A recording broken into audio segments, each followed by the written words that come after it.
Okay, Chairman, we're live on YouTube.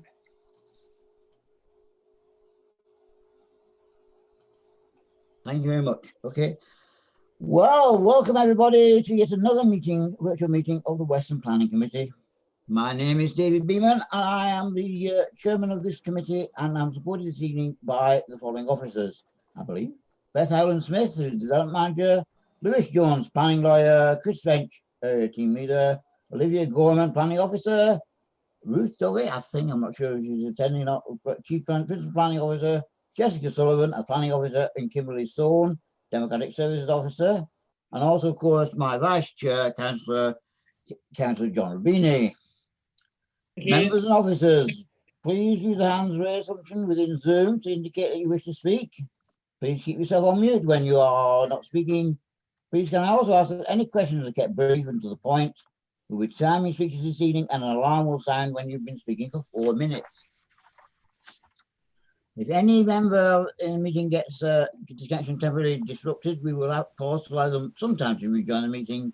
And if the webcast stream fails, then we'll also have time to adjourn to be able to reset the connection. Right, let's go ahead with the agenda. First of all, apologies for absence and substitutes. Kim, what's the situation?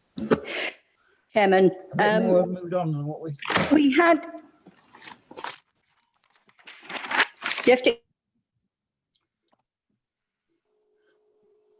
I think we've only got one. We had apologies from Councillor Mirrlees, Councillor Deere and Councillor Edmonds now here, so it's just Councillor Mirrlees.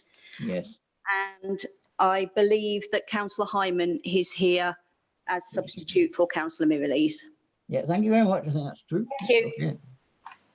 Right, minutes of the last meeting. The minutes of the last meeting, which was the 1st September. Are they been published? Are everybody happy with those minutes? No, I'll do it off my computer. Yeah, okay. Everybody okay? Yep. Fine. Declarations of interest. Kim, any declarations of interest?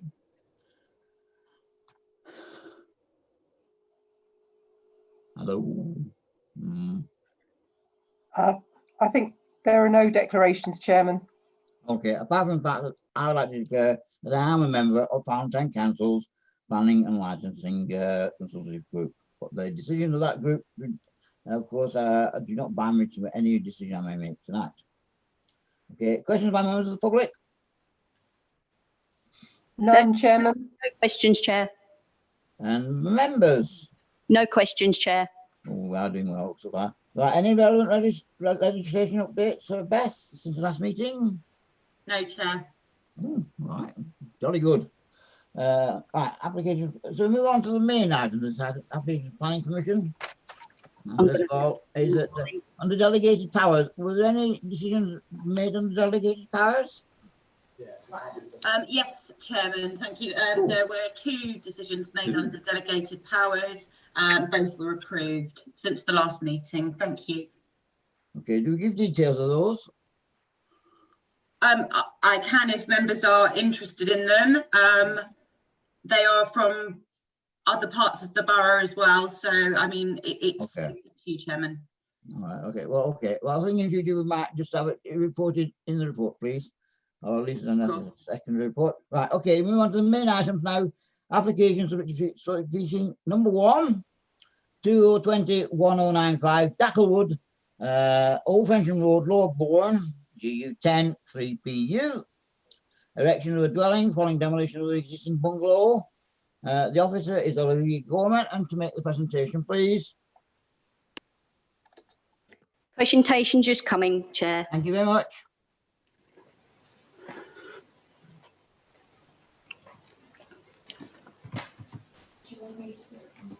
No, I've got it.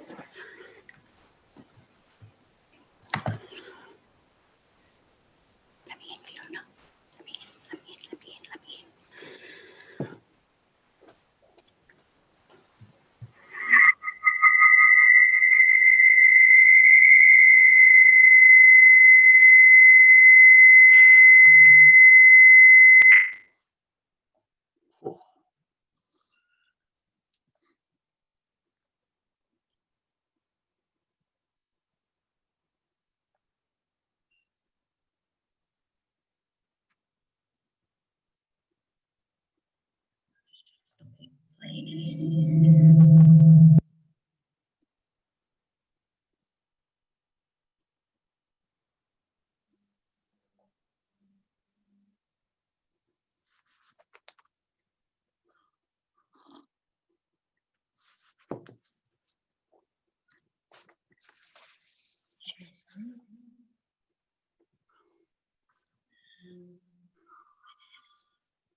I'm not being.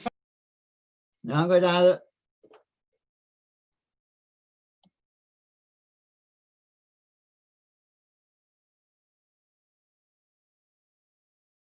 Kim, got do a you need me problem to here. share my screen?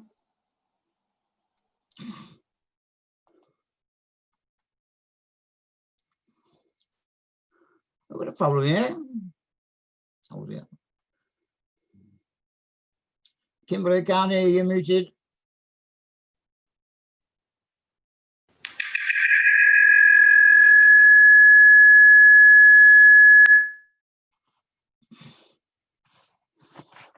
Chairman, sorry about this. I'll share my screen. I've got the Yes, okay. Thank you presentation very on. much.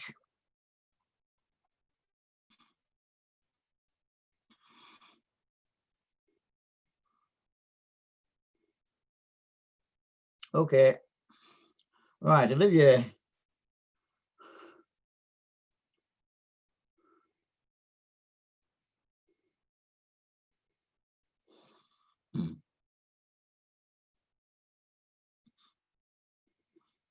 Following demolition.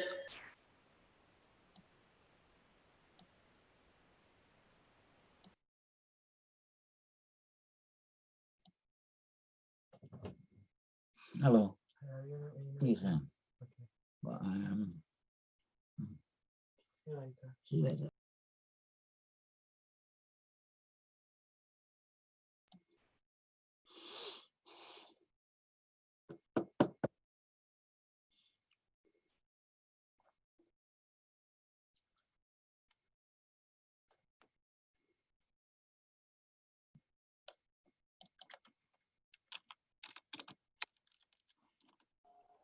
Oh no. Are one of the officers able to do the presentation? It's not loud. It's not. Okay. Could we go to the first slide, please? Oh, okay. Oh, okay, I can't see it. If you could go to the next slide, please.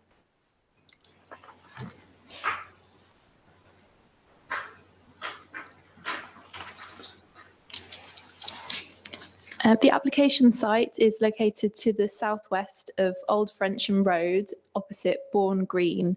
I've shown on the location plan here. If we could just go to the next slide. The OS map shown here shows the position of the site indicated by the blue dot in relation to Bourne Green. The properties around Bourne Green are predominantly two-storey, with some examples of bungalows, with predominantly bungalows along Cricket Lane, which lies to the east of Bourne Green. Next slide.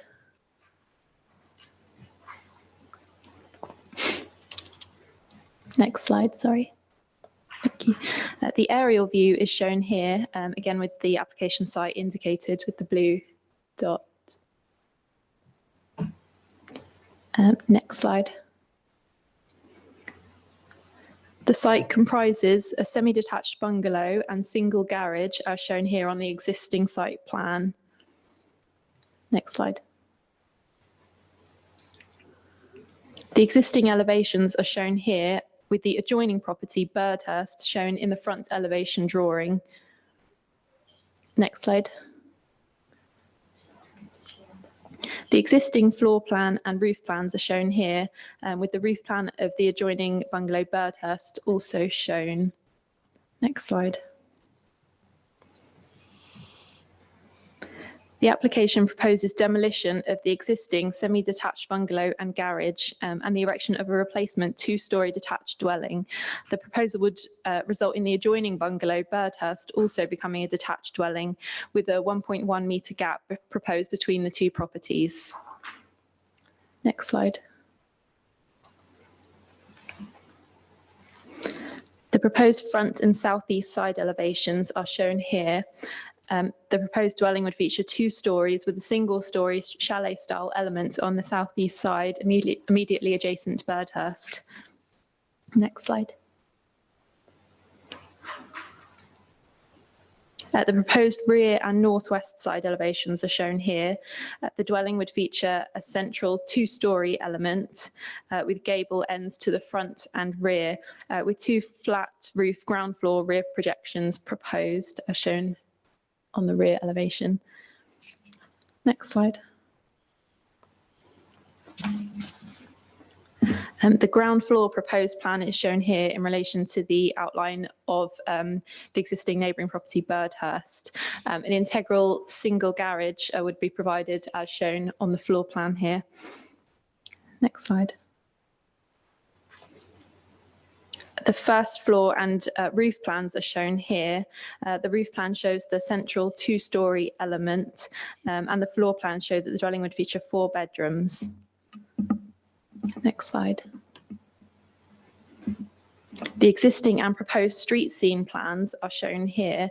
The existing and proposed dwelling are both shown in relation to the adjoining bungalow on the southeast side and the 2-storey neighbouring dwelling to the northwest, with each side of the proposed dwelling reflective of the scale of each of the adjoining properties.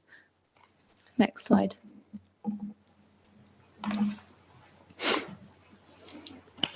The photos on this slide show the existing street scene, with photograph A showing the existing property and the adjoining bungalow Birdhurst. Photograph B is taken from the front of the adjoining bungalow and shows both the existing semi-detached dwellings and the 2-storey property on to the other side of the application site is also shown here. Next slide, please. The street view photo at the top on this slide shows an example of the properties on the opposite side of Bourne Green along Dean Lane, with a bungalow and 2 2-storey properties shown. The photo below shows the bungalows on Cricket Lane, which is positioned just opposite Birdhurst, just off Old Frensham Road. Next slide, please. This slide shows the relationship between the existing bungalow and Birdhurst, in addition to the proposed ground floor in relation to Birdhurst. The green line drawn on the ground floor plan shows the position of the existing conservatory that can be seen in the photo. The photo shows both the conservatory of the existing property Dackelwood and the adjacent conservatory to the rear of Birdhurst. The single-storey flat roof projection to the rear of the proposed dwelling would extend just beyond the position of the existing conservatory of Dackelwood, as shown on the floor plan with the green outline, and would also be further in from the boundary with Birdhurst. Next slide, please. The main matters for consideration this application are design and impact on visual amenity and impact on residential amenity. Officers have carefully considered the impact on character and consider the proposal to be acceptable in terms of design and in keeping with the street scene, and have also given consideration to the impact on residential amenity and consider that the proposal would not result in an overbearing impact, loss of light or overlooking.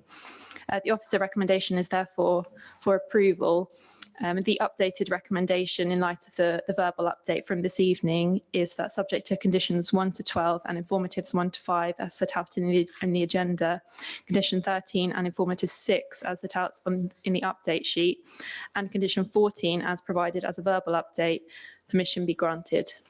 Thank you, Chairman. Thank you very much, Olivia. Our public speakers on this item, and the first I'd like to call is Mrs. Gillian Bushell, who wishes to speak on objecting to this application. And you have 4 minutes, Mrs. Bushell. Thank you very much. I'm speaking here on behalf of those who are most affected by the proposed development. There have been 4 letters of support for this application, all of whom live from half a mile away to 2 miles away on the other side of Farnham. There have been 13 objections, all from neighbours who live close to Dackelwood, the Bourne Conservation Group, the Bourne residents and the Town Council itself. Those grounds for objections are scale. The new building is more than 3 times the square footage of the existing bungalow, an increase of 338%. The loss of housing stock. Semi-detached bungalows are in very short supply in the Bourne. Loss of neighbours' amenity. To demolish a semi-detached bungalow without the agreement of the resident of the other half of the building is taking away the resident's right to quiet enjoyment of her property. It's a material change in her accommodation, with associated increases in insurance, council tax and maintenance, all unsolicited by her. There's a loss of privacy here. The build requires a right-of-way through what was the lounge of Dackelwood, past Birdhurst's lounge and conservatory, as the side access to the rear of the property. The planning officer has approved 5 first-floor windows at the rear, which include French doors and a Juliet balcony, directly overlooking the previously private garden of Birdhurst, but has insisted on privacy glass overlooking a long driveway up to number 10. The noise and disturbance would be self-evident from the position of the side access and the need to build the foundations for the party wall to become a proper external wall. The loss of visual amenity, removing half of a pair of matching bungalows and replacing it with a supersized house shoehorned into the plot, would distort the remaining bungalow and change the well-spaced out aspect of this corner of the Bourne Green, which is mostly bungalows and shallow style properties. There's a loss of trees, the reduction of a mature oak tree in the front garden of number 8, and loss of hedgerow on the side. Mature trees in the garden have already been cut down, which had birds nesting in them in May. The applicant has declared via certificate A on the form that nobody except myself, the applicant, was the owner of any part of the land or building to which the application relates. Birdhurst, with its shared party wall and chimney attached to the existing property, is not owned by the applicant. Demolition of a semi-detached property by definition means damage and trespass to the neighbour's property. I also note that it is an offence, knowingly or recklessly, to complete a false or misleading certificate. The 1.1 metre side access between the buildings will be near a ½ metre once the new external wall, foundations and chimney breast and the plinth on the base of the new building are taken into account. Changes to the boundary with the incursion of Birdhurst's new external wall and the chimney breast onto Dackelwood's land need to be agreed. The application does not show how the neighbour's amenity is to be preserved. There are no details of chimney, roof and eaves elevations post-demolition and how it will all be made good. Proper foundations will be needed to replace the party wall. Surely agreement should be in place between the adjoining neighbours before planning permission can be given. All the objections have detailed the contraventions of the Farnham Neighbourhood Plan, Farnham Design Statement and NPPF, which are designed to protect the local character of the street scene and mix of housing stock. The objectors are agreed against such a large new build looming over the remaining bungalow with a very small space in between. On all of the above grounds, I urge you to reject this application, but also on behalf of Birdhurst's owner, a Gulf War veteran with life-limiting COPD, an army matron and community nurse who deserves protection from such disruption. Thank you.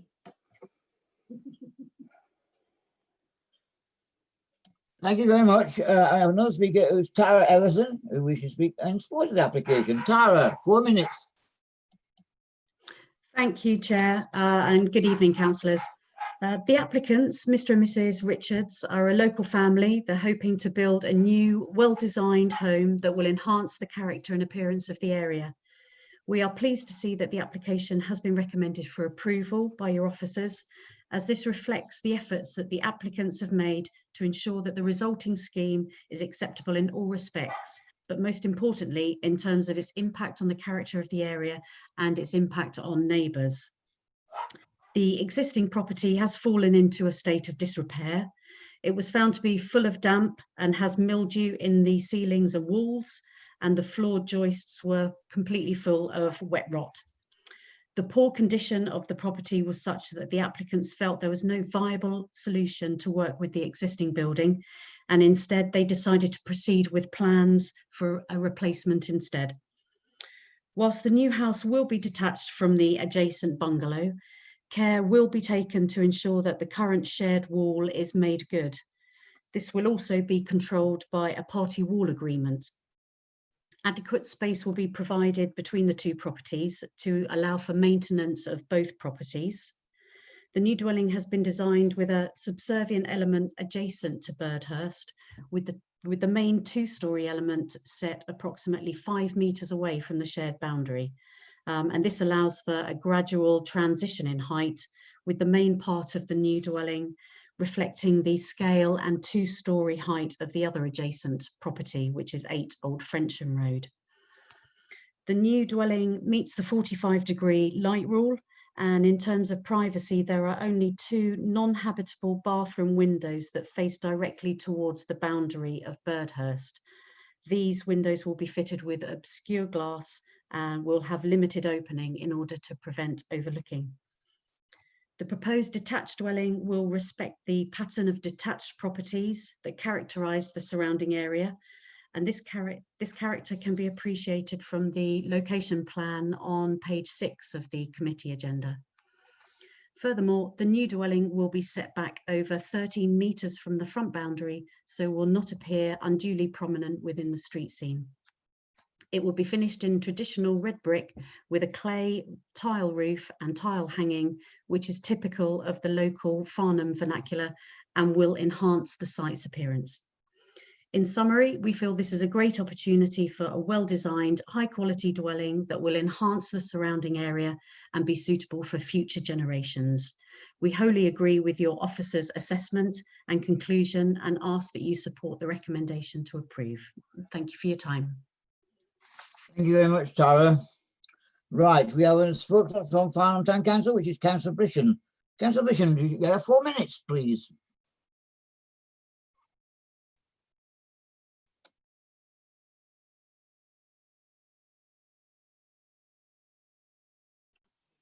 You're muted, Councillor Blishan.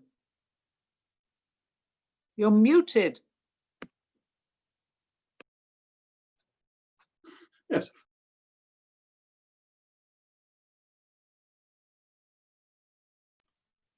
You're still muted, Councillor.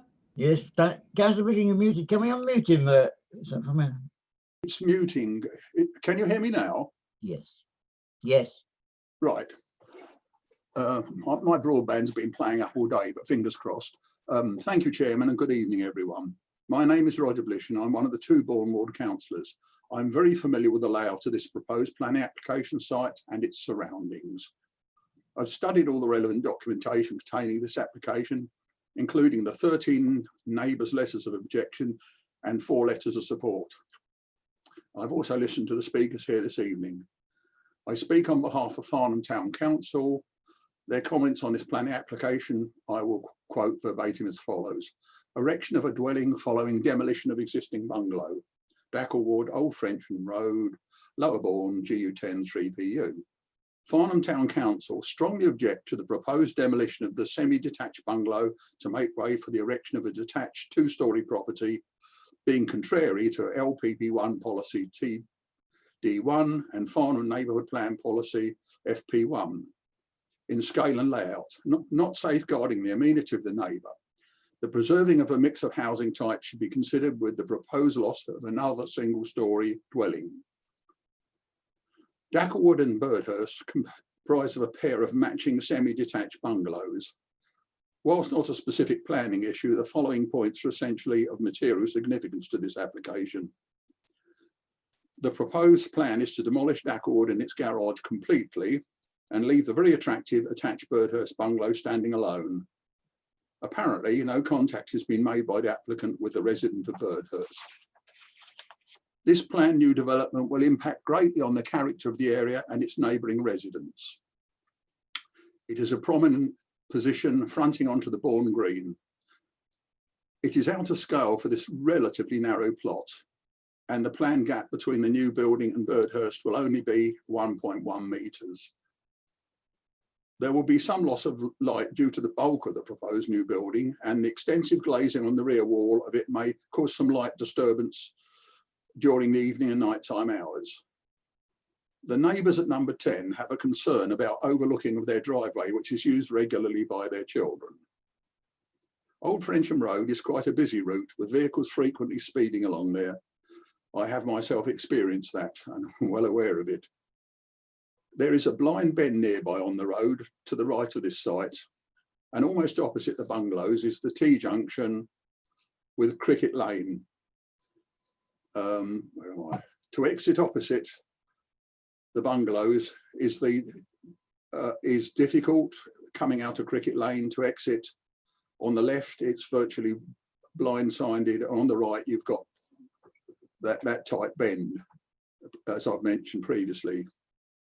The official parking requirements for the proposed new build is 2.5 spaces. The house is designed to have 3 double bedrooms and 1 single one.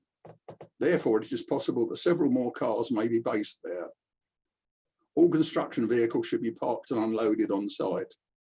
Building equipment and materials should also be situated there. Thank you, Chairman. Thank you very much, Councillor Bishop. Right, open to debate. I see Councillor Coburn, your hand is up. Yes, thank you, Chairman. I thought I ought to perhaps leap in, as I did ask this to come into committee. Perhaps I could take everyone to page 6 to the location plan. It's very difficult to capture anything in a 2-dimensional plan like this. You don't see any of the topography. Many of the speakers have already mentioned the fact that just beyond 12A, in fact, starting at Cricket Lane, the road starts going down quite steeply. And it's quite a strong sort of bend round there. It doesn't really come out terribly well on this map. Also, the street scene, the existing properties are all higgledy-piggledy, with the exception of the 2 bungalows. Everything else either lies back a bit further or higher. Or, you know, when you come out of Cricket Lane, you're not really aware of anything other than the bungalows. You can't see number 8, you can't see 10, all of this. It's delightfully Bournish, if you like, higgledy-piggledy. In fact, until recently, you couldn't really see Dackelwood at all, but they've cut down all the trees in the front. And really made it look terribly derelict, which it didn't look before. It was old, and the person who was living it perhaps didn't maintain it to the standard, but you know, it was certainly not a blot on the landscape until fairly recently. So why do I think this should be discussed by the committee? I just really want to try and get across where this is, the sensitivity of the site and the sort of property that is around. The officer showed us a couple of properties on the other side, both very old, well, one older house that's been extended and a bungalow, but the separation between them was large. That's the whole point. The separation around here is large. And if it doesn't show it terribly well on the location plan, it's because of the hills that you just can't see on this particular plan.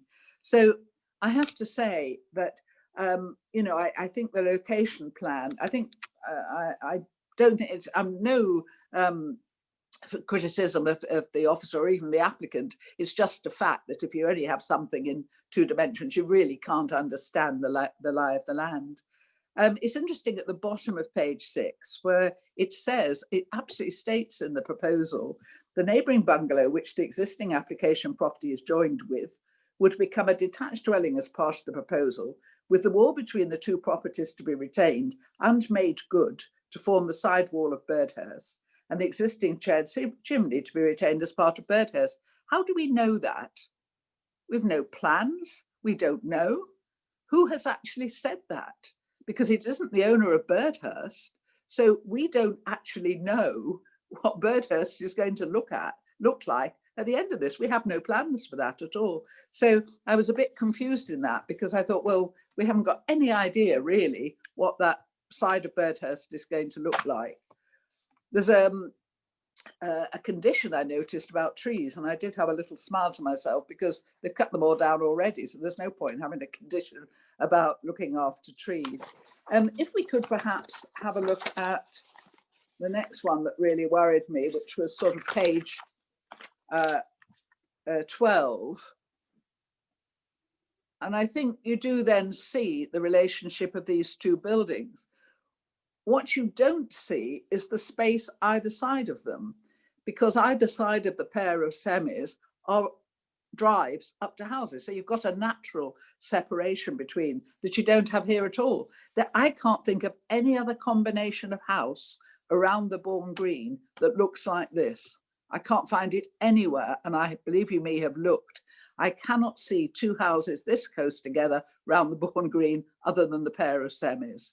The whole point about the semis were they were unique almost in that area, but you know, they were lovely of their sort and never ever offended in any way. They're both well kept and screened from everything. And in fact, screening is key to the whole of the Bourne. We like our green boundaries, we have our green boundaries, and quite frankly, half the time we don't know what's behind them. But in this particular case, what we have here is a small bungalow.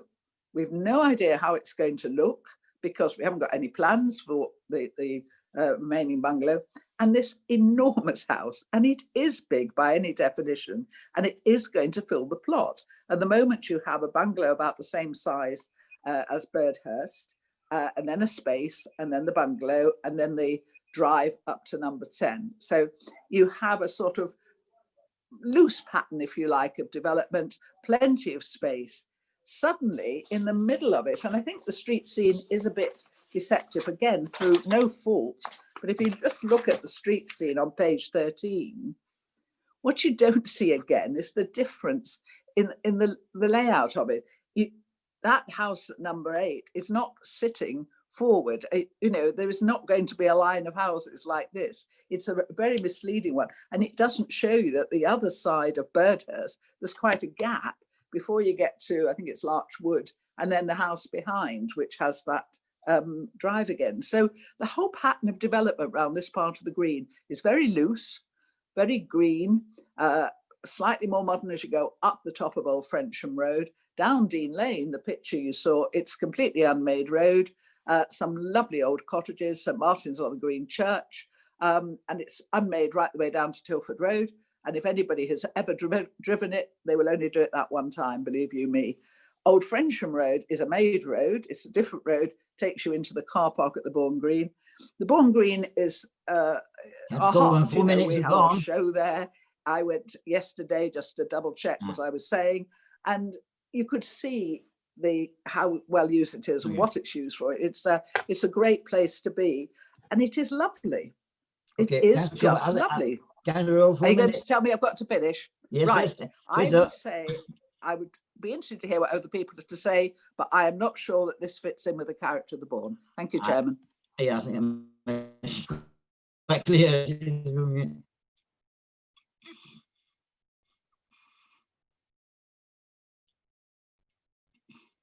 Hello, Councillor Edmonds. So, sorry, Councillor, I didn't hear the information.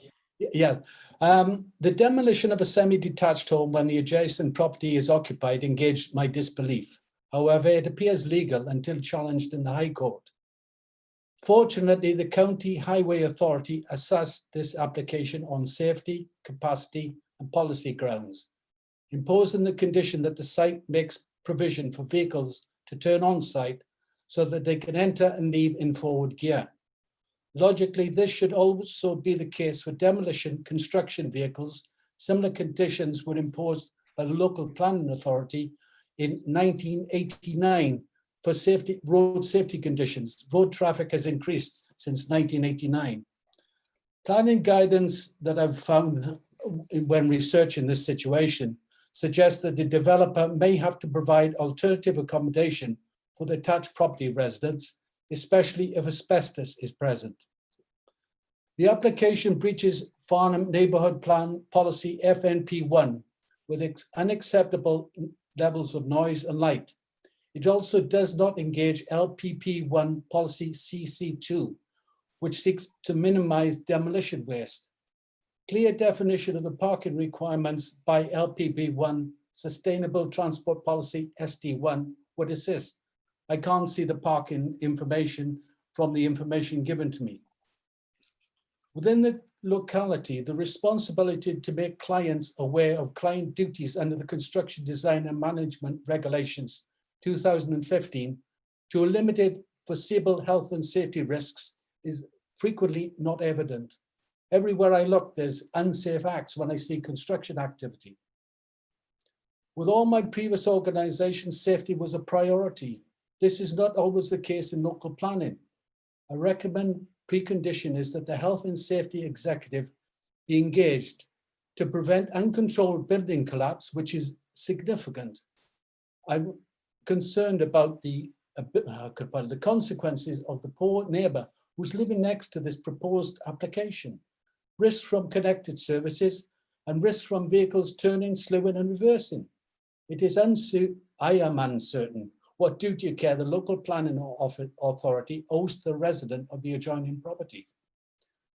Waverley Borough Council itself should question why this complex application was suitable for delegated authority. It is distressing that councillors are constrained to mitigate the unfairness, physical and mental harm associated with such applications. Thank you, Chair. Thank you very much, Councillor. Councillor Hess. Thank you, Chair. I've been through the pack of information and I haven't managed to find anything on an agreement with the owner of Birdhurst to state that the owner is willing for works to take place on his property, or I assume it's a gentleman that lives there. I think somebody referred to that. You know, at the end of the day, if somebody wanted to do work to my flank wall of my house without an agreement and also foundation works, I think I'd go to a solicitor straight away. And I'd like to ask the planning officer, have I missed it, or is there an agreement in place for the contractor or builder to do works on Birdhurst? Because that's a really big concern. Also, on a health and safety issue, you've got to think about the stress levels on an elderly person living in the existing Birdhurst property. Having contractors digging right on your flank wall with Kango drills and all the rest of it would be extremely stressful for an elderly person. I think that really has to be borne in mind. But I'd like to ask the planning officer if an agreement has been drawn up to work on that property. Thank you. Thank you, Chair. Thank you very much. I'll ask the planning officer to answer that question, Councillor Hess. But I would say, of course, that's a civil matter, I think, rather than a planning matter. But perhaps the planning officer may wish to comment. Does any Mr. Lewis, do you wish to comment? Thank you, Chairman. Yes, I agree. I think many of the issues that members are discussing are straying into areas that are strictly civil matters between the two parties and what we regard to be private law matters. I think I would just generally encourage members to do their best to stick to the planning merits of the case. Otherwise, reasons based on private law matters will not stand up at appeal. Thank you.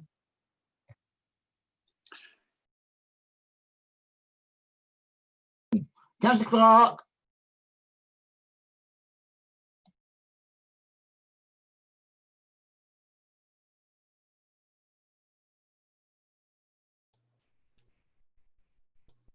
Yeah, thank you, Chair.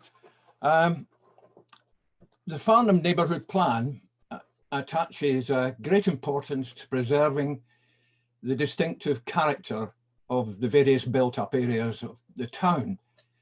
It gives guidance to any development which should be designed to a high quality, responding to the heritage and distinctive character of the individual area of Farnham in which it is located. Now, I know Bourne Green extremely well, having spent the last 40 years living less than a mile away. And over the years, I've watched the houses that surround the green be developed, extended, and improved. There is no one style or period that you could say reflects the housing around the green. They really come in all shapes and sizes, ranging from bungalows to large chalet style houses. I've heard one or two speakers say that this house is enormous. I don't believe that for 1 minute. I think at least half of the houses around the green are probably even larger. But on first reading the application, it did seem rather odd. And I was most concerned that no discussion had taken place between the neighbours. But as our solicitor has just said, that is a civil matter and not a planning consideration. I thought I would take a closer look and went along to the green on Sunday to have a look at the site and the surrounding houses. I wanted to check the plans against what our neighbourhood plan says, which is relating to height, scale, density, layout, materials and design of buildings should reflect the context of the surrounding area. And I must say, I think that they do. The new building is set well back from the road. The scale for the size of the plot is similar to many other houses around the green, and the chalet style does fit in well, as there are quite a few other houses of this type. Most crucially, though, is the way the new house would sit alongside the remaining detached bungalow. The feature is a subservient element to the southeastern side, which will provide an appropriate transition from the bungalow next door. Finally, it replaces a wretched, old, dilapidated, semi-detached bungalow with something much more attractive, and in my view, a welcome addition to the green. Thank you, Chair. Thank you very much. Councillor Adams.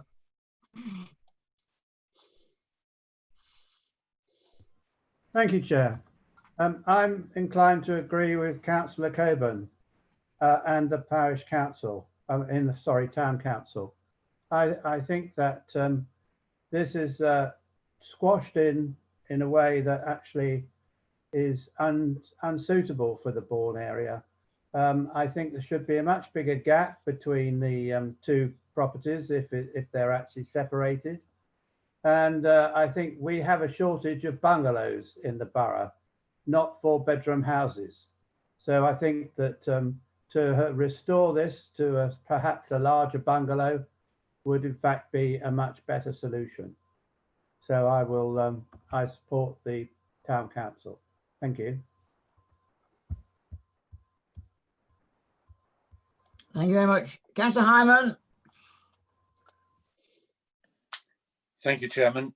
Yes, on reading through the papers, I was certainly in two minds on this, and I must admit, when I heard Mrs. Bushell speaking, I found what she said to be absolutely compelling, although, of course, some of the issues, as we've been advised, also are not strictly planning matters, and we do have to stick to the planning matters.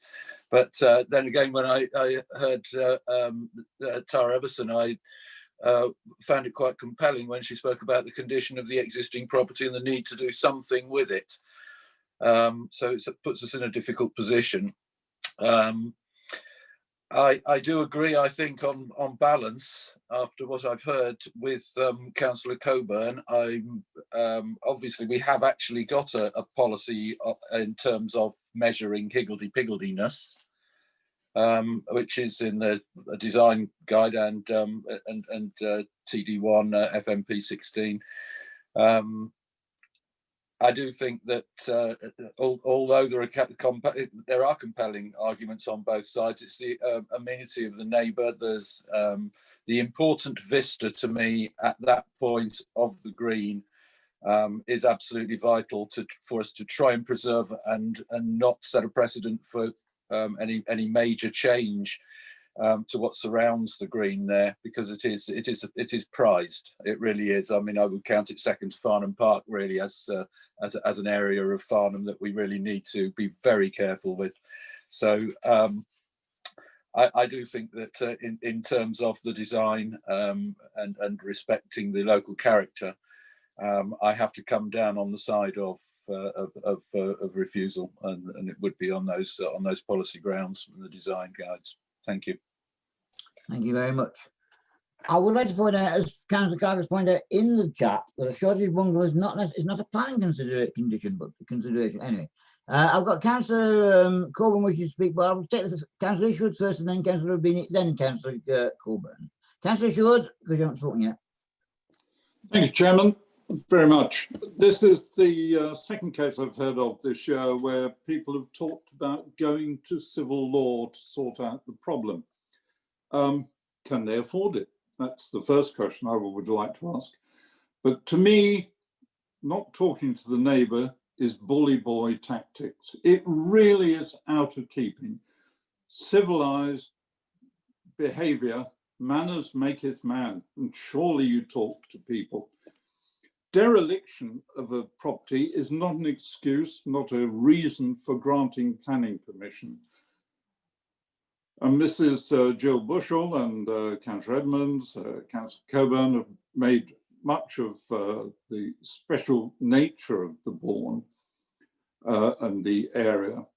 But I particularly look at the loss of privacy.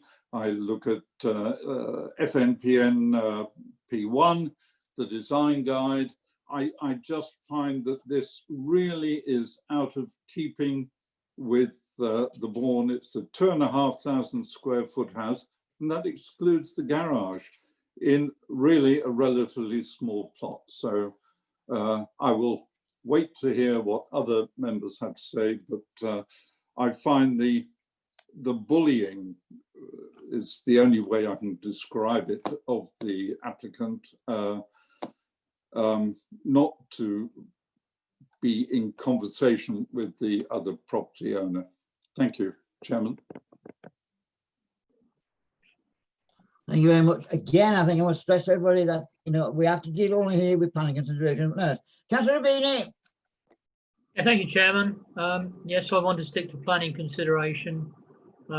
Regrettable as it is, there is no planning on neighbours. It is a civil matter, as we've been told. So my problem is that we've got a house here, 4-bedroom, to me seems excessively large, going next to the other smaller dwelling. I know the Bourne quite well, and indeed I believe Councillor Coburn actually complained to me at one time because I hung a sign on a lamppost, and I know how well preserved that area is. So I would agree that I think this particular house is too big, it's out of keeping. I think there is room for something in there, but not of this scale and size. I would hope that there's somebody of an architectural merit that would actually get something that looked better with leaving more of a gap between the two. If we halve that gap of 1.4, that presumably means there's 0.7 of a metre between the house and a fence. There's no proposal for a fence there. However, if I was there, I'd want a fence there to divide the two properties, meaning there's very little space. You certainly couldn't mow it. So I think it's out of keeping, it's too large. So I'm not very much in favour of it. Thank you. Thank you very much. Councillor Coburn. Again. Sorry, thank you, Chairman, for letting me come back. It's ironic, really, that I put in 2 reasons why I thought we ought to discuss this. And I will keep it to planning matters, but we talk about neighbours' amenity. I have been on a committee that turned down a house because a dormer window overlooked another house because of the neighbours' amenity. I've sat on a committee where people have said that a porch is unacceptable because of the neighbours' amenity. Here, and I'm not going to touch on non-planning matters, we have a very large house squashed up next to a small bungalow. And I say that has some impact on the neighbours' amenity. And in fact, far more than some of the reasons that we've turned other items down on the neighbour's amenity. So in addition to the character, I think this is harmful to the neighbour's amenity because of the lack of separation. Thank you. Thank you very much. And nobody else is wishing to speak, I think, actually. Okay. I know this is quite a difficult application, but we must restrict ourselves to planning considerations, as Councillor Coleman just said, really. But I mean, I'd like to say, Olivier, you started at condition 14, verbal. Could you repeat that, please, first, before we go?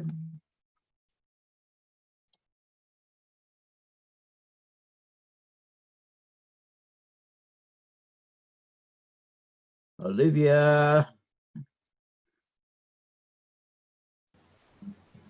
Go on, try again. So I think we were on mute. A verbal 14, could you just repeat that, please?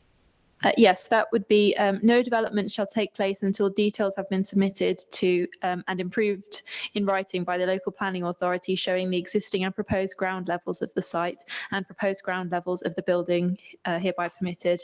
The development shall be carried out in strict accordance with the approved details. Okay, well, thank you, I think we have to move to the vote. The subject and the recommendation is that subject to conditions 1 to 12 and 13 on the update sheet and 14 as verbally expressed and informative 1 to 5 and informative 6 as on the update sheet, permission be granted. Kimberly, could you please put the poll up, please?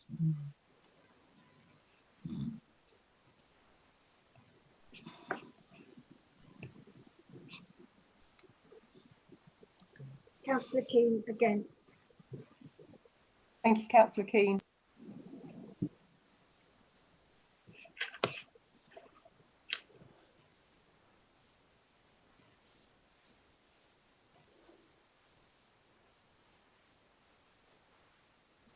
Just sharing the results there. So that's 4 votes in favour and 11 votes against, no abstentions. So that recommendation to grant permission has lost.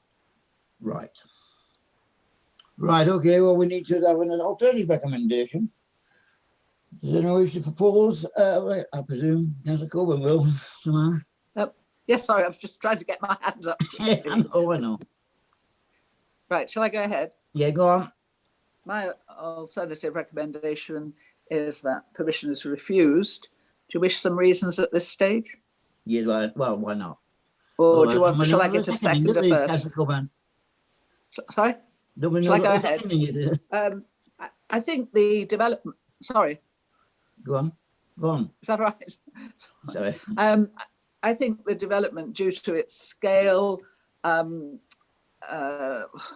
proximity to the adjoining bungalows, it will be adjacent bungalow, and the lack of amenity space around it, I'm trying to say. So it's the separation really of the site will lead to a form of cramped development on that site, which is out of character with the loose-knit character of the Bourne in that area.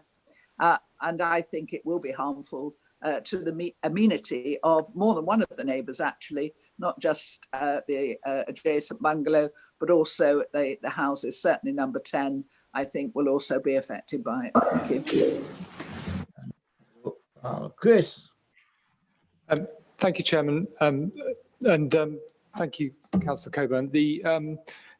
I think in terms of the first reason we can put some wording together for. The second reason in terms of residential amenity, I think we need to be if there is a reason put forward on those grounds, we're going to need to be quite specific. Is it overlooking? Is it overbearing? Or is there a loss of light? Those are the we will need to say, and to which properties. So I think we'll need to be clear on what residential amenity grounds we would be putting on as a refusal reason. Thank you, Chairman. I think we're saying overbearing and overdevelopment, aren't we? And loss of privacy. Well, I mean, I don't know. Right. Chris, I think that's what we're saying, aren't we? Chairman, could I just come in? I have been indicating. Sorry. Can I just add to what Chris was saying? Yes. I think there is a possibility of light pollution to number 10. I don't think there's any doubt about that with the amount of fenestration. I think the impact on number 10 in terms of light pollution is questionable. And the neighbours' amenity, the space between the two properties means that the owner cannot access that property. By the time you've got the chimney stack, if that's what happens, and we have no pictures to show it, but if we have the chimney stack, the neighbour is going to have absolutely no space to go down the side of that property to do any maintenance. So we're getting some redundant space. So I think that's poor design, but I also think it's going to prove difficult for the neighbours. So I think it's overbearing in terms of its sheer scale and proximity to the neighbour. But I also think the light pollution to number 10 is something we should be raising. Chris, you got that? Thank you, Chairman. In terms of overbearing impact, that's clearly something that we could include on a reason, so long as we're specific to which property. The access point, I think, is largely a civil matter. So I'm not convinced we could include that within our reason. So just so we're clear, which property are we saying overbearing to? Is it the existing bungalow, the adjoining bungalow? Yes, I think it is. Yes, it is. I think. Someone disagrees. Yeah. Right. Okay. Don't forget FMP1 and all the policy statements as well. Chairman, the lack of parking or perceived insufficient parking was a matter that was raised, which I would tend to agree with. And I know people didn't specifically raise that in our debate between ourselves, but I had taken that as read that we did think that it wasn't going to be sufficient. But how does that stand as in regards to the guidelines that we've got? Chris?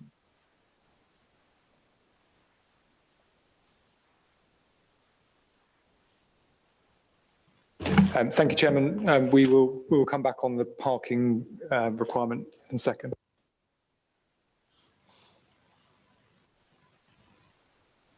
Thank you, Chairman. Yes, as set out on page 21 of the agenda, there is a section in the report on parking. It's the application proposes a 4-bedroom dwelling. 2.5 spaces are required in accordance with the council's guidelines. There would be 1 parking space within the integral garage within the dwelling, with sufficient space on the site frontage to provide an additional 1.5 spaces. So it's considered that the proposal would comply with the council's parking guidelines. Thank you. Chair, I've raised my hand for some time and haven't had a response. Okay, right. Chairman, Okay. have we mentioned all the policies? Yes, exactly. FMP1 and the lot. Yeah. Councillor Edmonds would like to speak, Chairman. Yes, okay. Sorry, I do apologise. Chair, unless it can be demonstrated that the development and the demolition with all the materials are taking place on site, then it is overdevelopment. I think agreed. Can I have some words, please?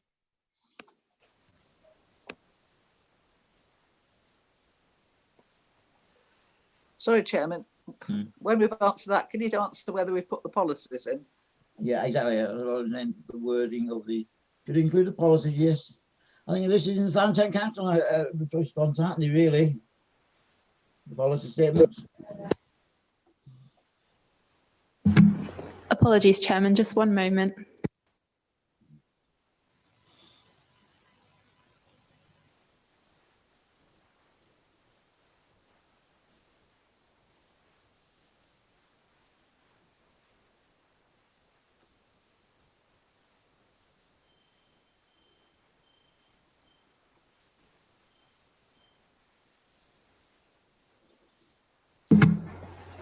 Apologies, yeah. The proposed reason for refusal on character grounds, the wording I've got here, the proposal by reason of the scale and bulk of the proposed dwelling together with the proximity of the detached dwelling to the neighbouring bungalow would result in a cramped layout which would appear visually dominating and out of character with the scale of the adjoining properties and surrounding pattern of development, which would be harmful to the character and appearance of the area. This would be contrary to policy TD1 of the Waverley Borough Local Plan 2018, Part 1, policy FNP1 of the Farnham Neighbourhood Plan 2017, policies D1 and D4 of the 2002 Local Plan, the Farnham Design Statement 2010, and paragraphs 127 and 130 of the MPPF 2019. Thank you. Yes. Oh, the second one, sorry. Sorry, just 1 minute.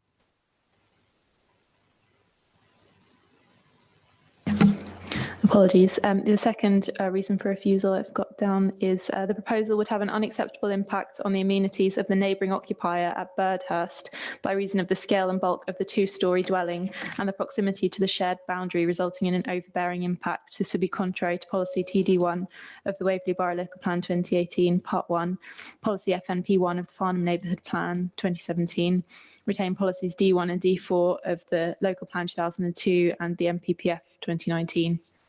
Thank you, Chairman. Thank you. I'm happy to go with that. Are you everybody happy to go with that? Right, Councillor Collins, and you, Brian Edmonds. Agreed. No, so agreed. Sorry? Sorry? Okay.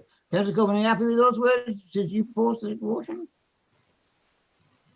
Yes, I think that sums up what we've all said. Thank you very much, Chairman. Okay. We need a second there. Please, I'll second. Please, second. Brian Edmonds, don't all rush at once, will you? All right, okay, Brian Edmonds, a second. You just got in there. Thank you. All right, okay. Can we have that as a vote, please?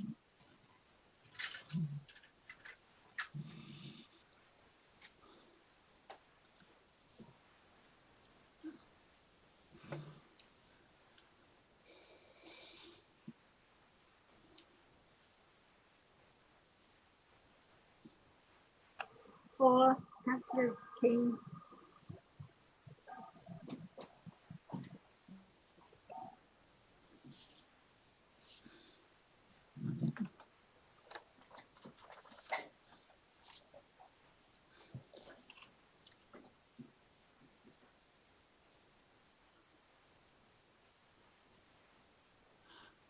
Okay.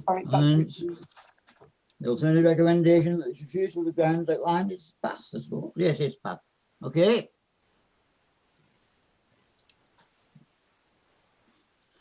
Can we move on, please?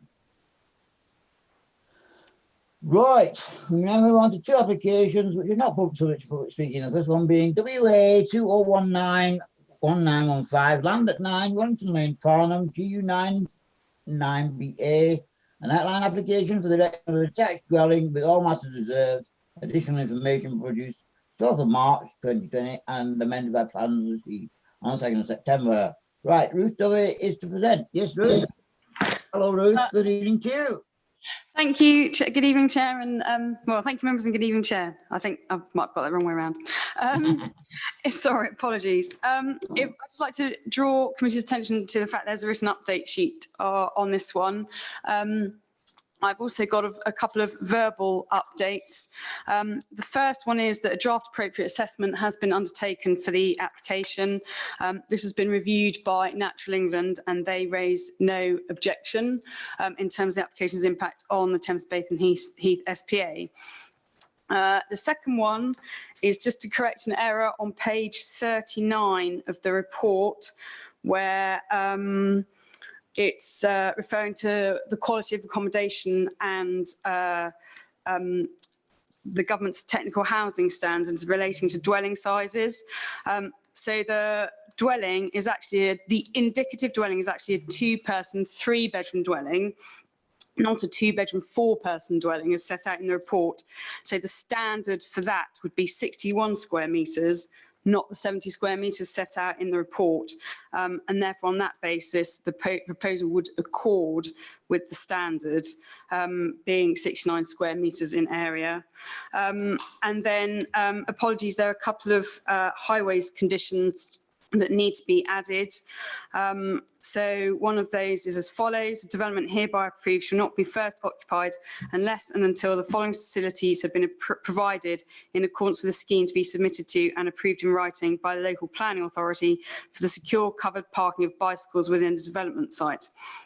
And thereafter, the said approved facility shall be provided, retained and maintained to the satisfaction of the local planning authority. The second condition relates to construction traffic management plan. No development shall commence until a construction transport management plan to include details of the parking of vehicles of site personnel, operatives and visitors, loading and unloading of plant and materials, storage of plant and materials, provision of boundary hoarding behind any visibility displays, HGV deliveries and hours of operation, vehicle routing, measures to prevent the deposit of materials on the highway, on-site turning for construction vehicles has been submitted to and approved in writing by the local planning authority. Only approved details shall be implemented during the construction of the development, and both those conditions are required to ensure there's no prejudice to highway safety and no inconvenience to other highway users. So, turning to the presentation, the application is an outline planning permission for a detached dwelling with all matters reserved. And as I go through the presentation, I'll explain exactly what that means. But if I take you through the site and proposals first.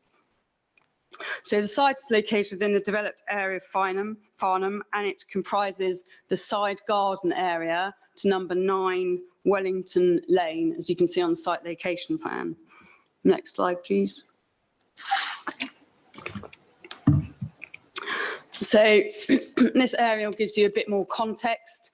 You can see that, hopefully you can see there's a gap within the street scene where there is no development amidst a run of dwellings. Now, those dwellings are mixed in character. Some are 2-storey and some are very modest bungalows, and you'll see a bit more of the context of those later on within the photos in the presentation. Next slide, please. So this is an aerial that zooms in slightly closer, just to give you a greater impression of the site itself. And you note that a lot of the dwellings are set very far back into the site, so they're very close to their rear boundaries, and they rely on having gardens at the front. Next slide, please. So there are a series of photos here. Photo A, the small dwelling you can see is number 9 Wellington Lane itself, and the dwellings to the right it's a run of 2-storey terraced houses. And at the front of that image, you might be able to see a flat area because the curb has recently been dropped to enable parking to occur at the front of the house, and you can see that more clearly in photograph B. And in photograph B, you get more of an impression of the actual application site itself to the side of that existing dwelling at number 9. And in photograph C, that is the adjacent property, number 7 Wellington Lane. And that is a semi-detached property. You can't see the other dwelling it's attached to very clearly, but effectively what I'm trying to convey by those pictures is that the properties either side of the application site are very modest, small-scale bungalows, but there are 2-storey dwellings around and about. Next slide, please. So photo D really just shows you the 2-storey dwellings, terraced dwellings to the south east of the site. Photo E is taken slightly further up the street and shows you the parking arrangements at number 7 and number 5 Wellington Lane. So you can see they have car parking areas immediately in front of their front garden area. And photo F is taken from the exit point of the site looking northwest, and that single-storey building is a nursery in the distance. Next slide, please.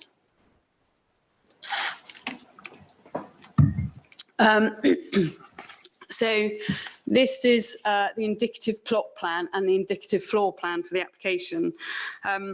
So effectively, these plans are indicative because it is an outline planning application, which means we're really looking at the principle of the development rather than the specific detail. So the matters that are reserved for consideration at a later date are car parking, the siting of the dwelling, the detailed design of the dwelling, and the access. Now, that said, we need to be sure when we grant outline planning permission that it is possible to achieve a single dwelling on the site, and hence these indicative drawings have been put forward by the applicant to seek to demonstrate that it is possible to get a single dwelling on the site. But the applicant would not be tied to these plans should planning permission be granted, and the process would be that they would come forward with a more detailed application at a later stage once the outline application has determined the principle of the acceptability of the proposal. So the block plan shows that the provision of a single dwelling that is a similar footprint and position to those adjacent, and you can see as is characteristic of the properties adjacent, it leaves space for some front garden area, and then you've got 2 car parking spaces at the very front for the new dwelling and 2 car parking spaces for the existing dwelling. And the floor plan just provides you with a bit more detail of what the potential house could look like in terms of quality of accommodation. So it'd be 2-bedroom, and it would have what's shown here is an open plan lounge, kitchen, and diner. And officers of the view looking at that plan and taking on board the government's technical guidance in respect of space standards, that plan demonstrates that sufficient quality of accommodation could be achieved by a scheme on this site. Next slide, please. So the main considerations in relation to the proposal are the impact on visual amenity. So officers of the view that it fills an unexpected gap within the street, and that the proposals shown on the indicative plans indicate that you could provide a dwelling that would reflect the established pattern of development of the properties either side that would not look out of keeping. I've tried to make it as clear as possible in the report that comes with some provisos, which would be that any bungalow that comes forward under reserved matters would have to be of equally small scale of those bungalows either side, and be very mindful of those bungalows either side. And it's officers' view that in terms of the pattern of development, what is around, there is sufficient garden space and there's sufficient car parking, and the proposal, there'd be the possibility of having a proposal that doesn't appear cramped within the site. I've touched upon the quality of accommodation, which officers consider that the indicative floor plan is acceptable and demonstrates that should a reserve matters application come forward, it would be possible to achieve a dwelling on that site with an acceptable level of quality of accommodation. And again, having regard to the indicative drawings, we've looked carefully at the relationship with the neighbouring properties, and officers are satisfied that a bungalow of low scale with sufficient distance from the boundaries would not result in loss of light, outlook or privacy. Just turning to the matter of car parking. So the proposed new dwelling accords with the car parking standards, because it would be a 2-bedroom dwelling for which there is a requirement for 2 car parking spaces. The existing dwelling is a 3-bedroom dwelling, and the requirement for that would be to have 2.5 car parking spaces. So there is a modest shortfall of 0.5 spaces for the new dwelling, but because the shortfall is modest, and when weighing in the benefits of the provision of additional dwelling, officers consider that this is acceptable. And it should be further noted that the County Highway Authority have raised no objection to the development. And then finally, as I've said, Natural England have raised no objection to the impact of the appraisal on the Thames Basin Heath SPA on the basis of the appropriate financial contributions being provided. So for that reason, officers are recommending approval on the basis of the conditions set out within the officers' report, condition 1 to 8, the additional 2 highways conditions that I mentioned in my verbal update, and then informatives 1 and 2 as set out in the officers' report. Thank you, Chair. Thank you very much, Ruth. Right, open to debate. Councillor Dixon.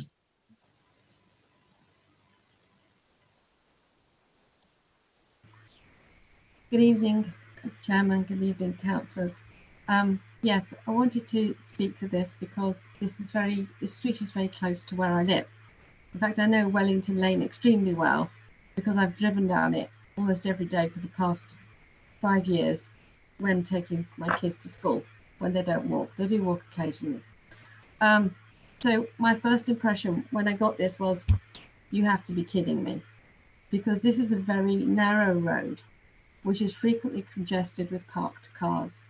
So the thought of adding in another house, and when the original plans came through, there were 3 parked cars. I just thought my instinct from having driven the road over 1,000 times is just, no, I can't see it. I've now looked at it from a planning point of view, and I would like to bring a few things to the councillor's attention. This is not a gap in the road.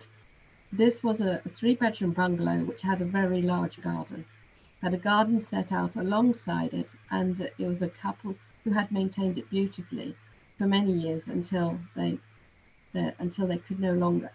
It is extremely overgrown at the moment, but in fact, if you were there today, like I was, you'd see that the trees were apple trees and fruit trees, and they were quite mature. And what's happened here is that the bungalow has been bought by a developer who is now, I presume, we don't know much about what's happening with the 3-bedroom bungalow that exists, but they're looking to put in another 2-bedroom bungalow alongside the existing 3-bedroom bungalow. Now, the bungalow they're going to build, the other thing I looked at when I looked at the plans, is quite small. It's 69 meters square, and it has 2 double bedrooms. Now, Ruth just told us that they were going to have 3 people living there, not 4 people living there. And that's important, because if 4 people were living there, the minimum standard of accommodation has to be 70 meters square. This house has only got 69 meters square.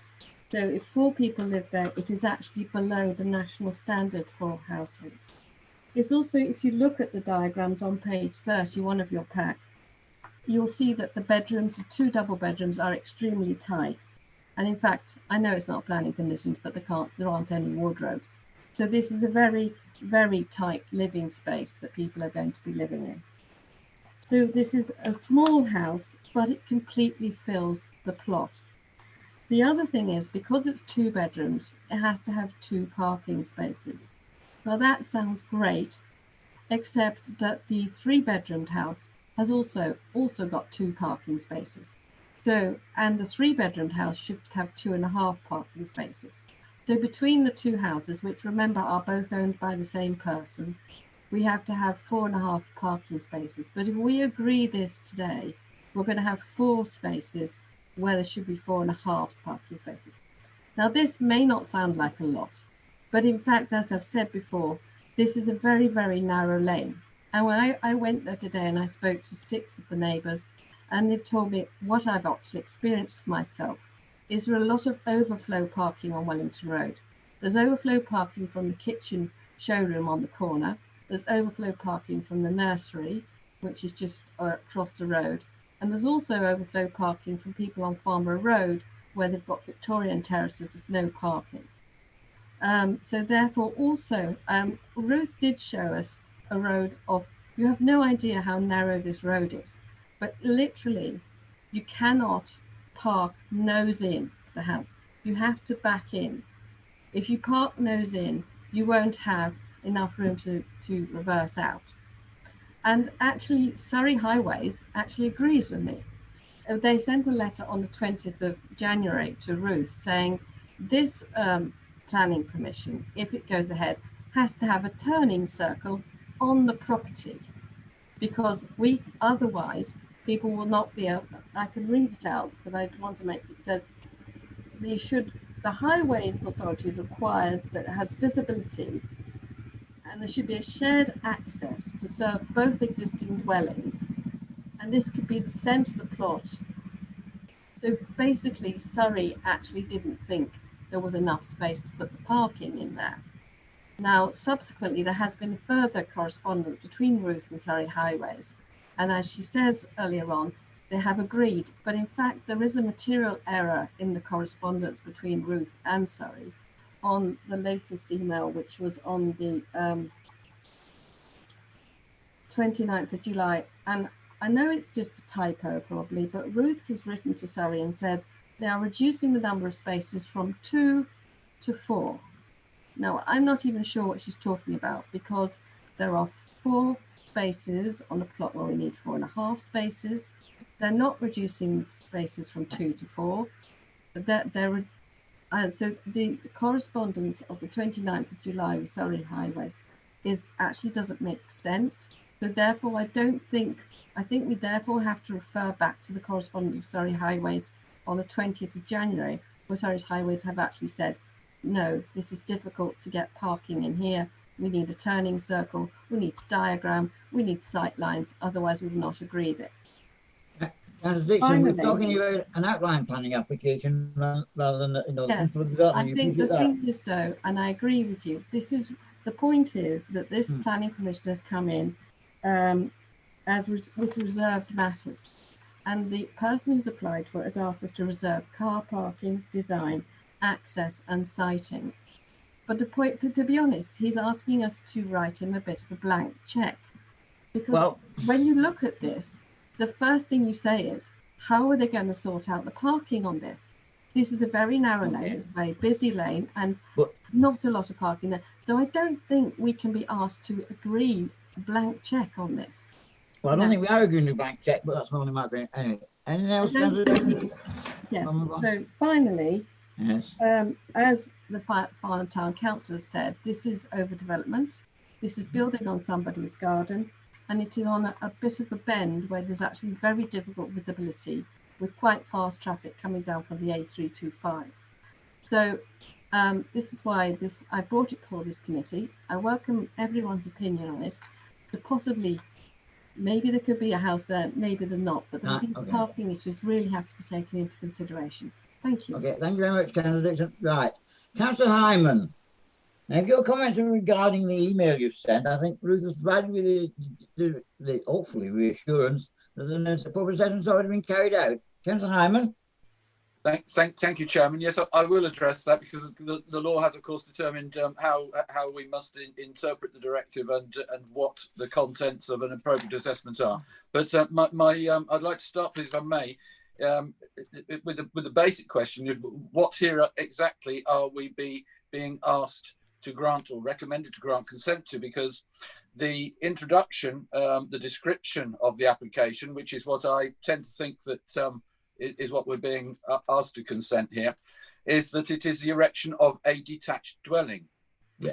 The application form, which is incomplete, it does not have information in respect of the owner of the property that lives in Church Lane in Godalming that was notified, and it doesn't have the full address of that person, and there is no information in there in respect of the environmental impacts, which would or environmental constraints, where there are questions that need to be answered, and they don't appear to be there. I don't know whether that's a fault with our online application system or what, but we do, of course, have to be extremely careful, because this is a member of staff that is that's put in this application, and we have to be seen to be absolutely above board.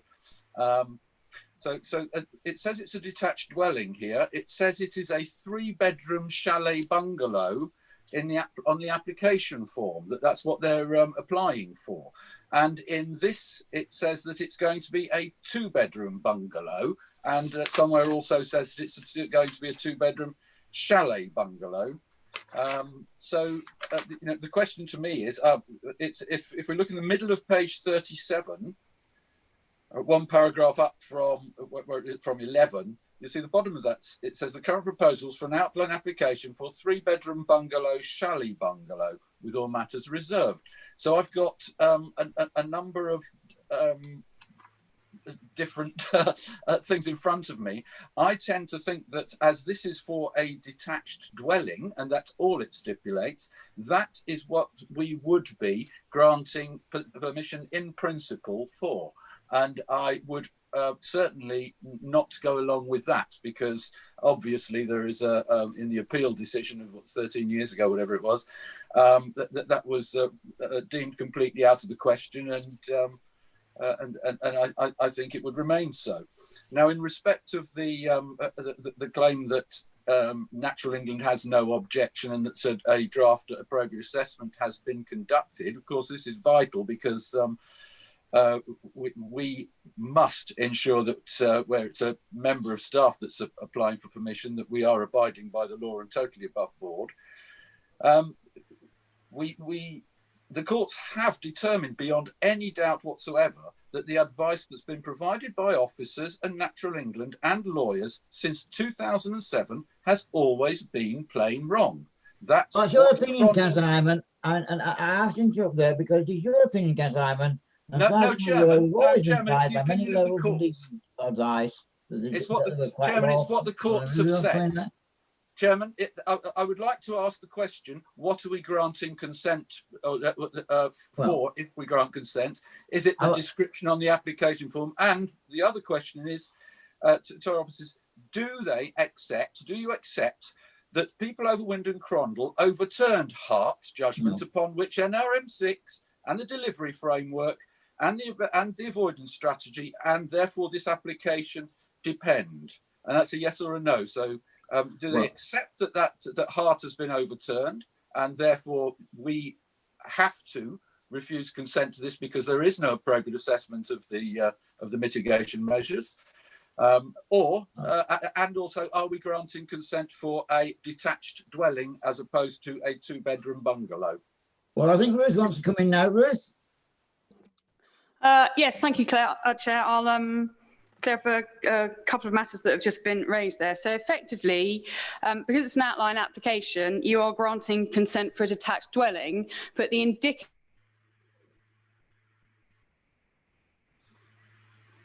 what the plans show that have been put before you, they are indicative plans that show that it would be possible to achieve a 2-bedroom detached dwelling on that site, whilst according with all our planning policies. Now, I can appreciate that for councillors that may raise some levels of concern if in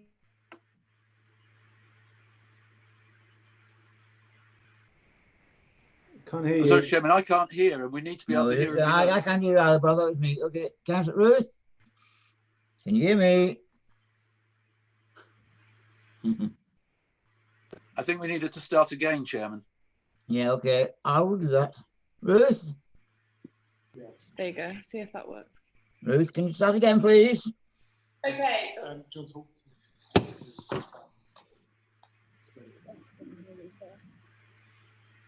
Can you hear me? Just about now, yes. I can anyway. Everybody else can also? Apologies. Bear with me. Did you hear everything that I said? Well, could you start again, please, Ruth? And no, we're sorry.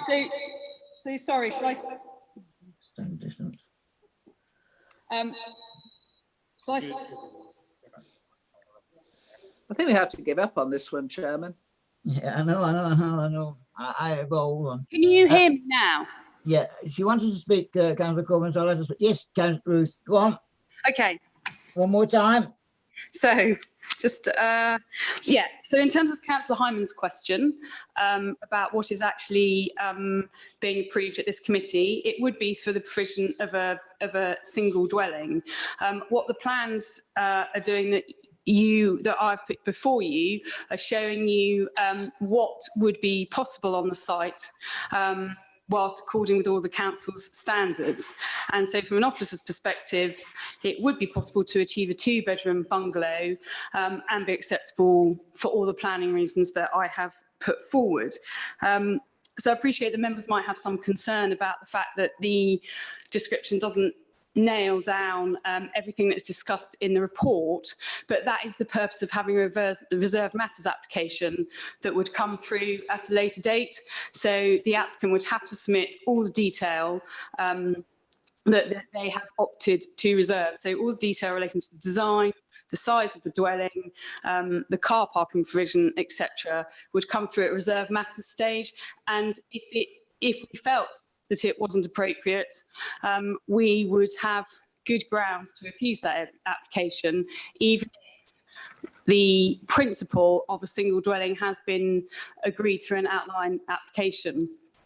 And in fact, to add further reassurance to that, a larger bungalow than something that I can envisage being built on this site was refused as appeal in 2008. So we do have an appeal decision to fall back on if they come back in with something that we consider as excessive in scale. So hopefully that answers Councillor Hyman's first question about what is being approved. The second issue I want to just come back on is the issue that Councillor Dixon raised in relation to the car parking. And I apologise for the confusion, because she is correct about what I have put in the email exchange that I've had with the County Highway Authority. But if I can just clarify how the discussions have taken place over the course of this application. Effectively, originally, there were 3 car parking spaces proposed for each dwelling, 3 for the existing, 3 for the proposed.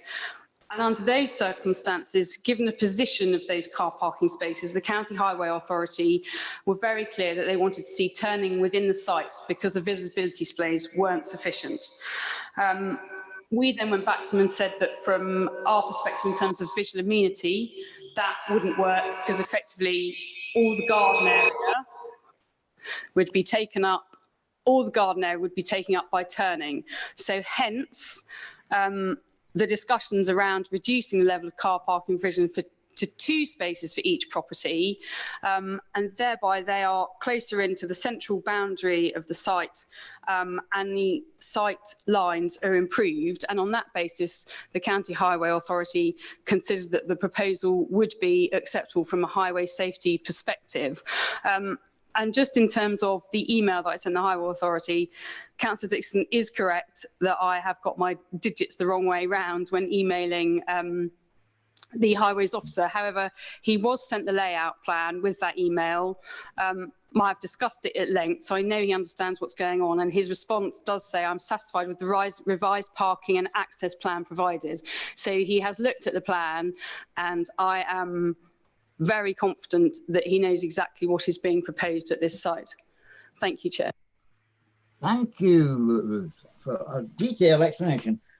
I think we're in the way. We want to hear about the principle of development on this side, as far as I'm concerned. And to answer Councillor Hyman's question, I understand and I have full belief that the council is acting completely legally and not illegally. Right, Councillor Edmonds.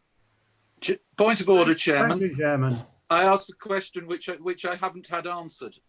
Yes. And I'd ask that we defer if we're not going to get an answer, because we also need audible, clear advice in respect of the effect that the white paper might have on a reserved matters application coming back, and we can only overturn it refuse it on grounds of lack of beauty, which the planning inspectorate can overturn in a flash.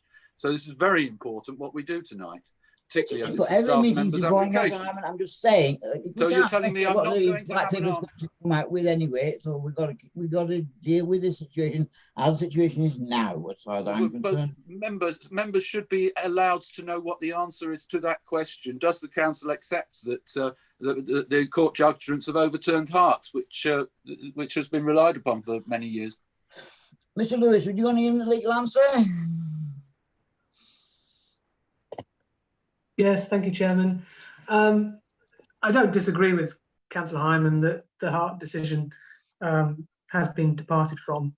However, I don't think that necessarily means that we are now acting unlawfully.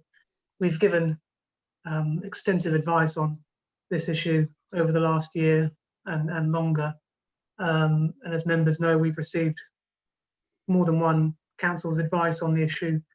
On each occasion, they've confirmed that we're acting lawfully. Officers and I are confident in our position, as are Natural England, and nothing being done here is different to how we normally deal with these sorts of matters. We are dealing with it as we normally would, and so I have no concerns in respect of habitats. Thank you very much. Councillor Edmonds. Excuse me. Thank you very much, Chair. Chairman. Yeah, I know you. I've got you, Councillor Adams. Councillor Edmonds first, then Councillor Hunt, then you, Councillor Adams, then Councillor Rubini. Okay. Thank you, Chair. I was very confused about the parking issue. Having looked at photograph F, parking with a car parking right next to a junction, car parking seems to be a problem in that area. So I'm somewhat surprised that the Surrey Highways Authority has agreed for the reduction in car parking spaces from 3 at each dwelling to 2 at each dwelling. Under those circumstances, I'm really uncertain about this application. Thank you. Thank you, Councillor. Oh, I will say, Councillor Edmonds, as you know, they are the highway authorities. You remember that. Councillor Hunt. Councillor Hunt. Thank you, Chair. Yeah, so as with Councillor Dixon, I drive through there an awful lot because I live down at the bottom of Upper Webham Road. And, you know, it is very congested and it is very developed. So it's a very narrow road, which is half of the width of the road is taken up by cars that are already parked outside the houses opposite. And in particular, the side of the road that this would be due to be built on feels very, very overdeveloped, I think. One of the houses that are slightly further up the road have got round this, I think it's number 5, which opens out onto the T-junction by having a gravel area where they can park their cars off the street. The problem with this, where this would be located, would be even if the cars were located somewhere on this land, they would be turning out into the road. It would be very, very tight with the cars that are parked directly in front of it. So I just can't see how they are going to fit the cars that they need, even if there's 2 bedrooms, onto this property and not completely sort of snarl up that part of the road. So for me, I just think it's the whole road is very overdeveloped, and it feels as though it wouldn't really be able to take any more than there is at the moment, in my view. Thank you. Councillor Adams, your turn. You're muted. Thank you, Chairman. A couple of questions, really. Rather than just saying, yes, there can be a dwelling there, could we say the dwelling can be no bigger than such and such a square meterage at floor area and can be no taller than such and such? Is that a restriction we could reasonably put on at this stage?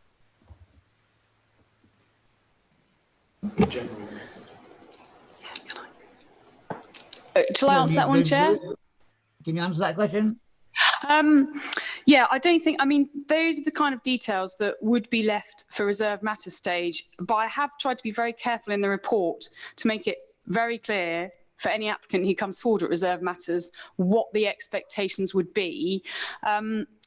One possibility, though, would be to put an informative on the decision notice that makes it clear the parameters in which we would expect the applicant to work for when they come forward with their reserved matters application. So that would be a possibility.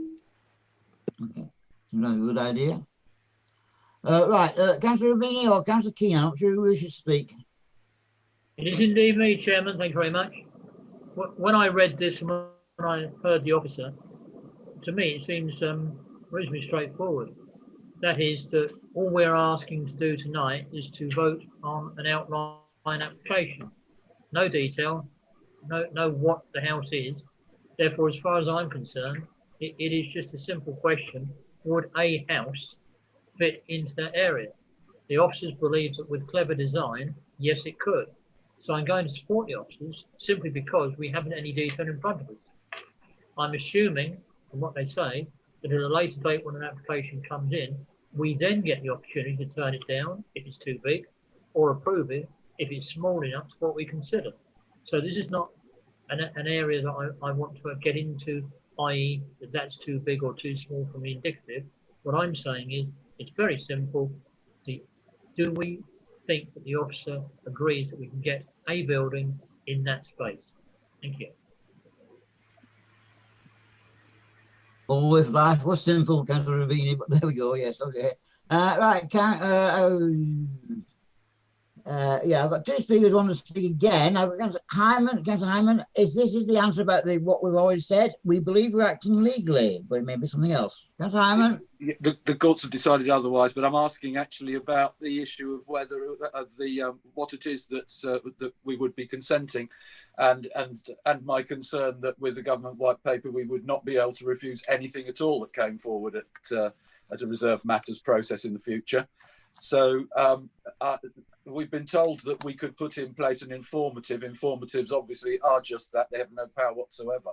Is there anything in law that prevents us from putting in place a solid condition that ensures that what comes forward in detail is a 2-bedroom bungalow, as we are being led to believe?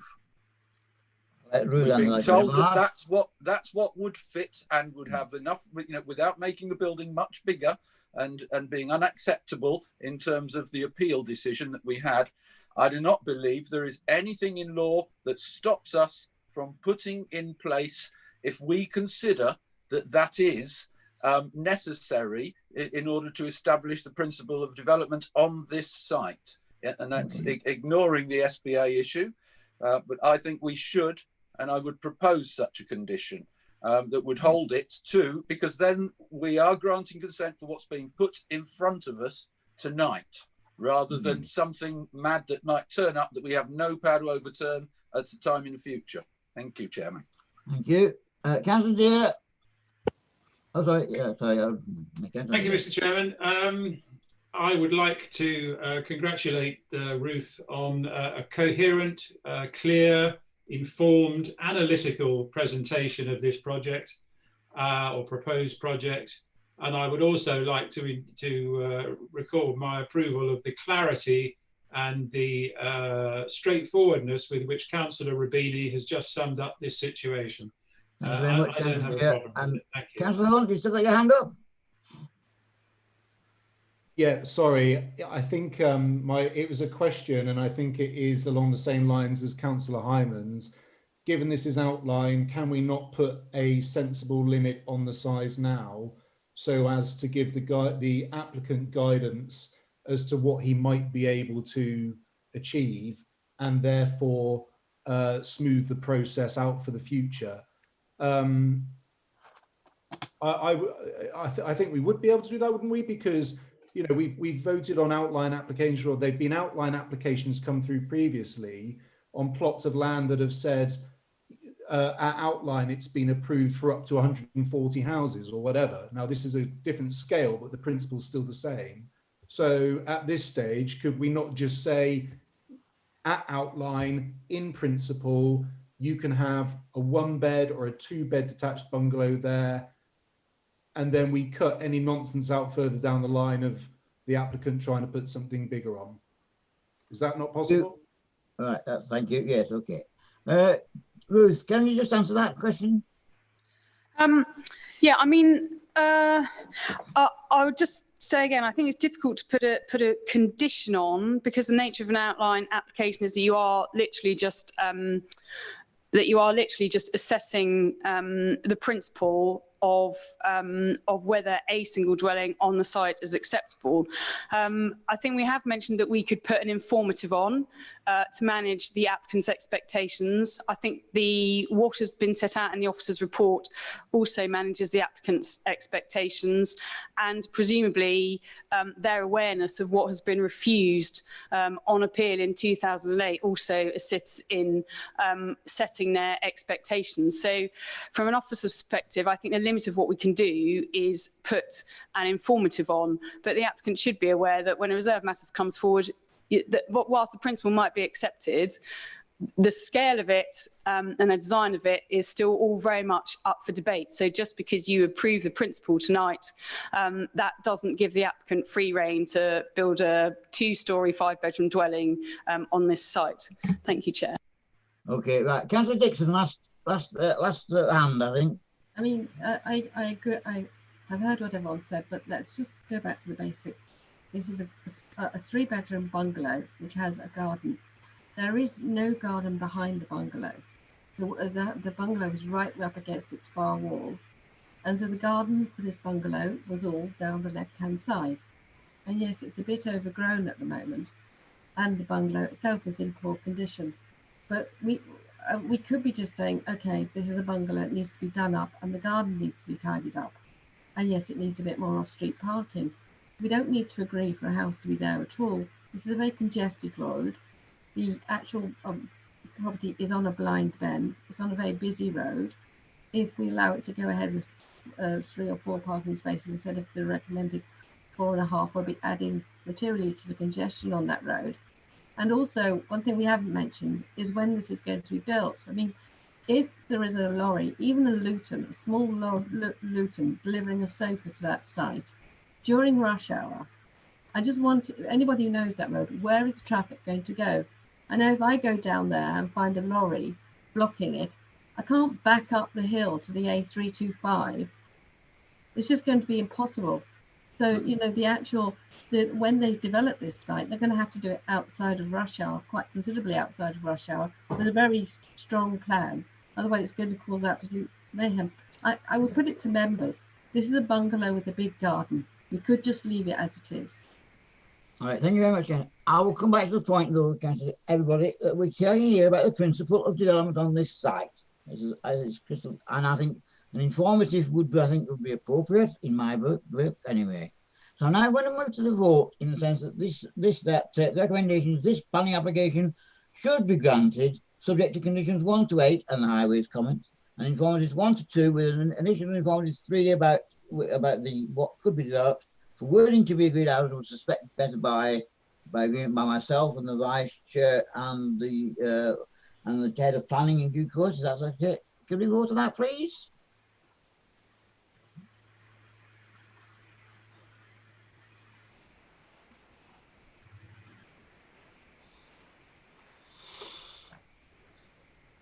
Councillor Keane for.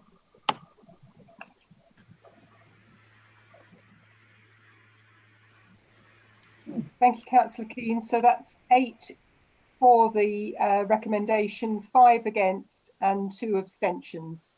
So the recommendation granted then, that's granted. Can we move on, please? Right, thank you. Right, the last application, I hope it's not going to take us too long. It's because something that was deferred from a previous meeting. That's WA 2020-0791, 22 Peakfield, Frensham, GU10-3GX, an application under Regulation 3 for erection and extensions as amended by plans received on the 21st of August. The officer is Jess Sullivan, and I'm not going to ask her to go through the whole application because I think I'll agree with just one particular item with the chimney flue. Jess, would you like to summarise, please? Thank you, Chairman, and good evening, members. There are no updates in relation to this application. As you'll remember, the application was brought forward to committee on the 18th of August and was deferred in order to discuss amendments to the proposed chimney flue. The applicant has since removed the chimney flue, and as you will be able to see on the amended plans, this application seeks permission for the erection of a single-storey rear and side extension under Regulation 3.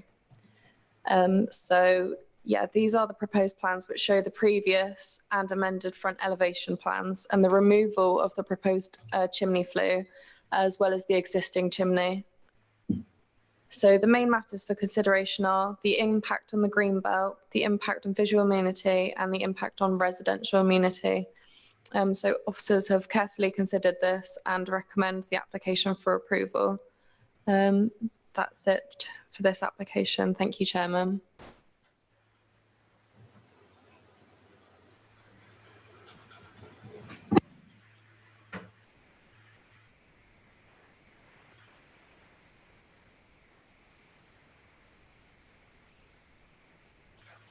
Apologies. Councillor Coburn.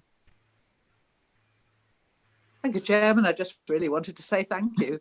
Wouldn't it be nice if we got rid of the chimney before it had come into us, then we wouldn't have wasted a whole month. But no, I think this is much, much better. Thank you very much to the officers and the applicant.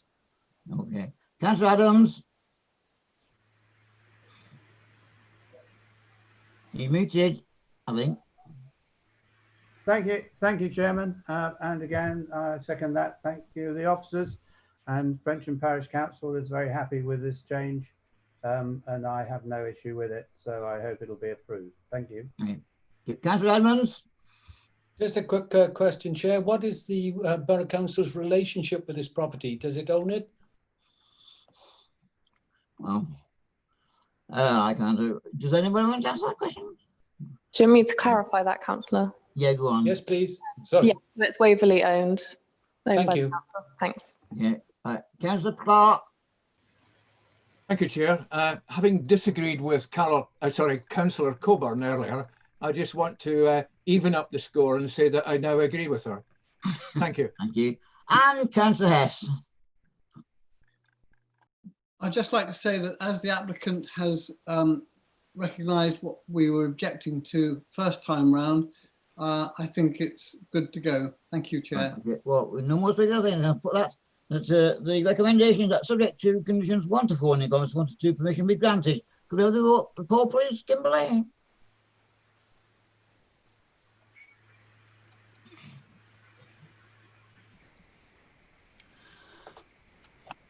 Councillor King, 4.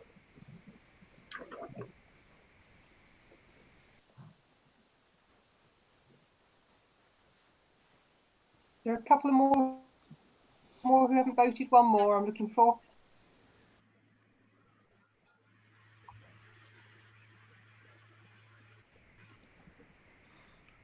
Sorry, 13 in favour, none against and 1 abstention. Right, thank you very much. I think that's carried. Well, there'll be no further items to discuss, particularly in executive session. That's this evening. So good night, everybody.